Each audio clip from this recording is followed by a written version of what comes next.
তীর্থঙ্কর কি ও কতজন তীর্থঙ্কর ছিলেন? জৈন ধর্মের প্রচারকদের তীর্থঙ্কর বলা হয়। জৈন সাহিত্য অনুসারে মোট 24 জন তীর্থঙ্কর ছিলেন। জৈন কথাটির উৎপত্তি কিভাবে হয়? এর উত্তর হলো, জৈন কথাটির উৎপত্তি জিন থেকে। জিন শব্দের অর্থ হলো জিতেন্দ্রীয়।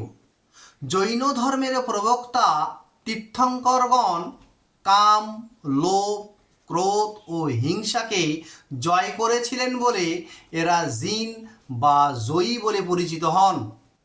এদের প্রচারিত ধর্ম সেজন্য জৈন নামে কথিত হয়।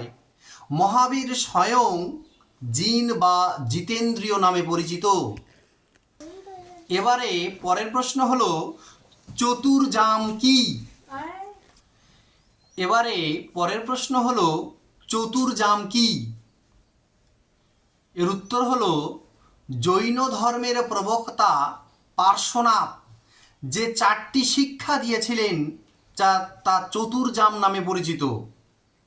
এই 4টি শিক্ষা হলো, হিংসা করিও না, 1 হিংসা করিও না, 2 মিথ্যা কথা বলিও না, 3 চুরি করিও না এবং 4 সম্পত্তি অর্জন করিবে না।